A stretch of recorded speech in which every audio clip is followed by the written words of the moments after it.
Hello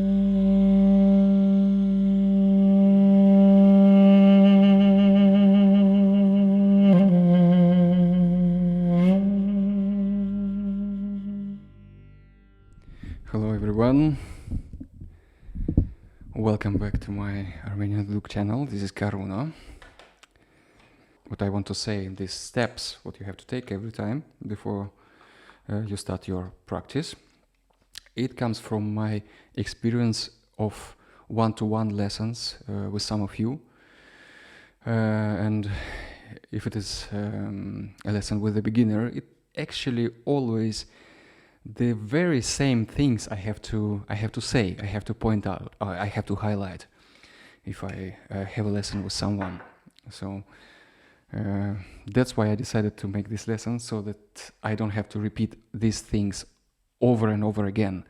So knowing this, you know how to prepare yourself, how to start the practice before you start learning any melodies, you know, because every time, even beginners, they always tend to want to start sooner with melodies, learning compositions, I mean. But before you start learning compositions, you have to sort of prepare yourself, prepare the instrument, prepare the drone, prepare the pitch ring, like to play notes correctly, and these things, these steps I want to speak about now.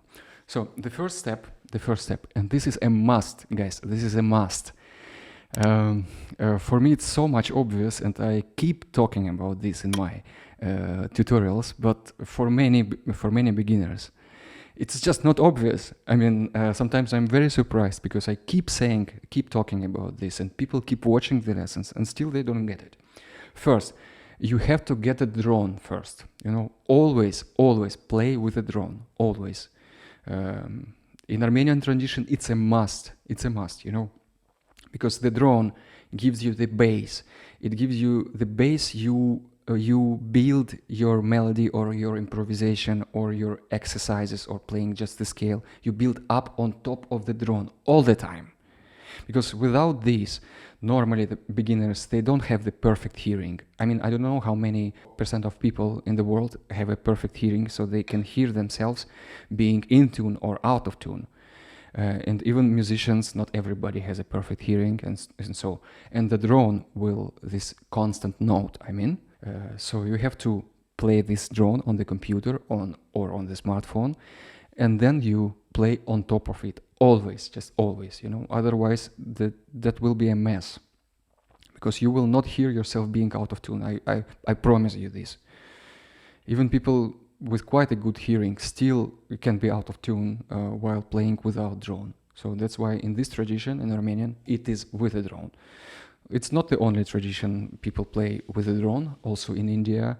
So if bansuri players, the bamboo flute players, I mean, there are cultures where you have to use the drone. Even in Greece, you know, they sing in the church with the drone, or in Serbia, or like these Eastern traditions. They always use it, and you use it. So it will help you to develop your hearing.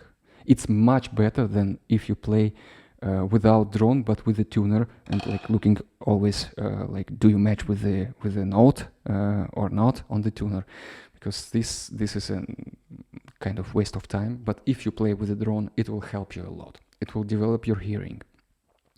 And since reeds are made of natural material, they have this contraction and expansion characteristic. And depending on you playing and making it wet with your spit, and like humidity outside, the atmosphere, the temperature, those things, they impact the reed all the time. So every time you have to a little bit adjust the pitch ring, so that so that you match with the drone. You know? And for this you have a drone to be played in the background. So I recommend you you can go on YouTube and find many drones there. You can go on my Patreon, subscribe of course, and I'm uploading right now all the drones that I have in my collection on Patreon. You can go and download. Like, there are simple drones just with one duduk note, continuous duduk note. It's called duduk dam. There are also other drones like played with other instruments, for example on the cello or like on synthesizer or whatever, or some mystical drones as well. I will also upload them. There are drones with the rhythm or without rhythm, and like with more sounds, more multi-level drones. So there is bass in them. There is just not only one simple note. But what you need for the beginning is a simple duduk dam drone.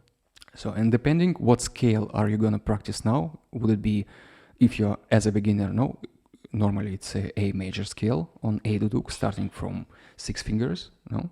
Or D major maybe starting from 3 fingers, because major scales are practiced on 3 fingers and on 6 fingers. So this is A and D on A duduk. So if you get these drones, okay, you say for yourself, okay, today I will practice a major scale, let's say A major, then you play A drone, no?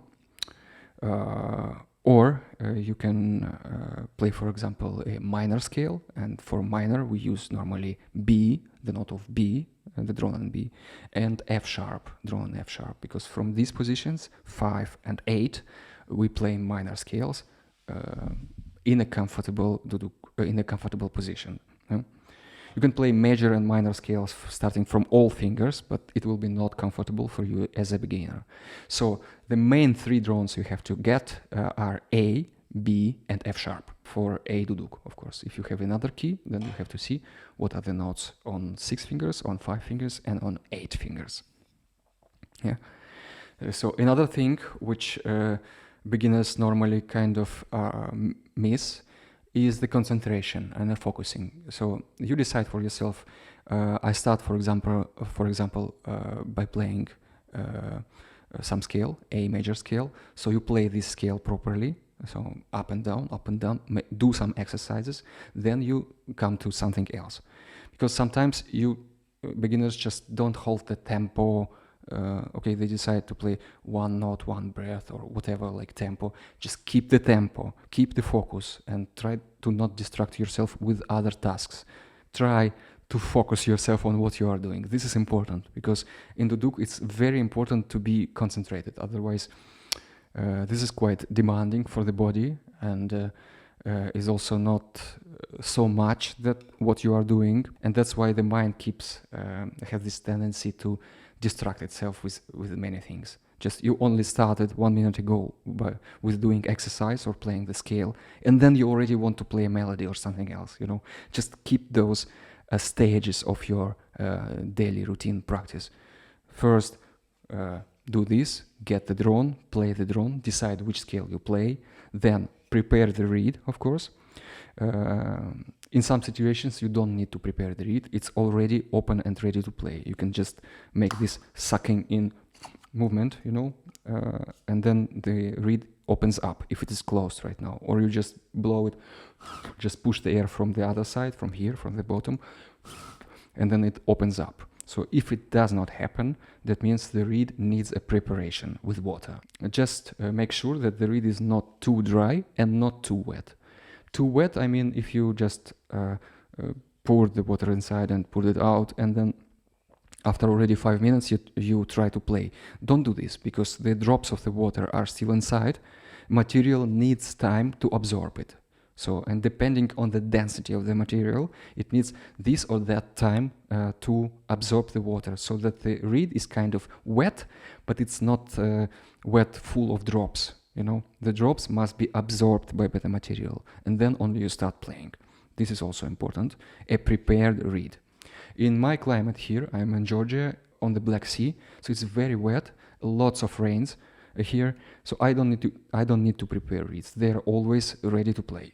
Then you have to match your reed, with the pitch ring, with the drone that you are playing on the computer or on the smartphone. I forgot to notice there are also applications which you can install on your smartphone and on the computer as well to play those drones. Not only downloading files from YouTube or whatever else and then converting them into MP3 music format. It's always good to have a drone on the smartphone, because if you go somewhere for a walk, You take your duduk and the drones are with you. The third step is to match your duduk and reed combination, especially the reed itself with the pitch ring, to match with the drone. Let's say you don't have an application where you can pitch up and down the drones, and you only have like drone in B, like a correct pitch, drone in A, drone in F sharp, and then you have to take your reed, or whatever reed you have, and match it using the pitch ring. For this, you have to really listen, be very careful. If you, let's say, start playing the note of B,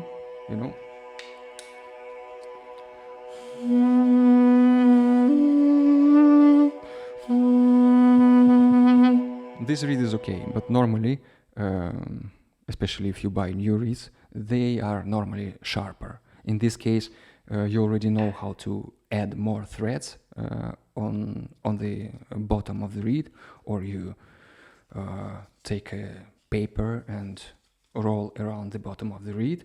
So this is for finding that proper pitch of the reed which matches with the drone. So if you have the drone only in B, not like B plus 10, plus 20 or 30 cents, then you really have to use the paper if your reed is sharp.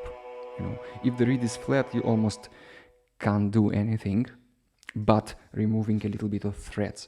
But normally reeds do not have as many threads that you can remove them. And there is also a little bit risk if you remove all of them that the bottom of the reed could crack. So try to not remove the threads completely. But if in a normal situation the reed is a little bit sharper, you use this thing. Because if you don't use this or you don't use additional threads, then you have to open the lips of the reed too much. If your reed is sharper, so that the pitch goes down, you have to open it too much, to release the pitch ring. And then as a beginner, you don't have this power of breath still, so you will lose a lot of air. That's why you have to find the comfortable position by squeezing the bridle here, so that you can comfortably play your particular reed. And if in this case it is too sharp, then you use threads or you use this temporary solution, paper, because paper you can roll around the reed and then you can remove, and you don't need to, because with threads it's more complicated, This is the next step. And since reed absorbs more and more water while you keep playing it, you have to check the pitch all the time. So maybe every minute, or maybe even every 2 minutes, you have to see with the drone, play the key note. If I play the drone on B, the key note is here, 5 fingers. Yeah, it's still good because I'm not playing it. But if I start playing it now, after 5 minutes, I have to a little bit adjust something, because the reed gets open more and more. So then we have to adjust. Never start playing without testing if you are on the note or not. Like the key note of the scale you're playing, like B minor and 5 fingers. This is the note of B. So if it is alright, listen carefully, really. If it is alright, then only you start practicing to play other notes. Because if this here already from the very first keynote, it's not alright, it's not matching completely, then all other notes will be out of tune.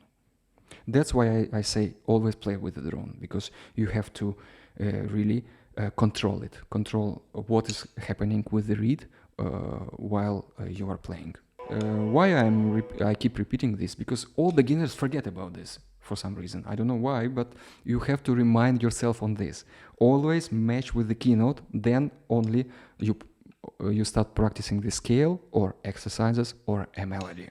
And it will help you to hear if all other notes in the scale are you are playing in tune or not. Because as you know already, every note on the duduk is a little bit special, like what you do with your lips, what you do with the fingers, Some notes you are playing with squeezed lips a little bit, other notes you have to play with more squeezed lips, and some notes are played with a shade here, a finger hanging on above the hole here and here. So all these things I already spoke about it before, but only with a drone playing in the background you can really hear it. Otherwise you have no chance. You will be always out of place what concerns tuning, because as you already know, on a good on a well-tuned duduk, you will be always out of tune if you don't know how to play every note, and if you don't understand the reed, how it works, and how to be with the pitching and with the threads and so on. After you play every note of the scale well and in tune, you start doing exercises, or maybe these things you can kind of combine. You can do exercises trying to be in tune on the scale. Actually, the exercises are for this. They are not only for training your fingers, like the finger techniques, but they are also to build up the muscles here around the mouth, around the lips, and for you to get used to be in tune on every note. Because only then, only if you are in tune on every note, you can start learning melodies. Otherwise, your melodies will be not for listening, you know. Because if you don't hear yourself, if you are not able, if your hearing is not good enough yet, the melodies will be not enjoyable at all. So these are the steps.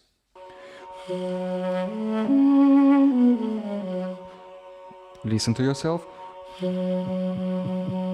like carefully. You must be able to say, are you sharper? Are you playing sharper right now or flatter? This is the ability that you must gain. You must really train it, because the hearing, it's like physical muscles here. When you go for a workout, here we are doing the same workout. It's just training your hearing to be able to hear, are you out of tune or not? Are you on pitch of the note or you are somewhere else? That was the lesson for today. Thanks for your attention, and I will see you in my next videos. Bye bye. That was Karuna.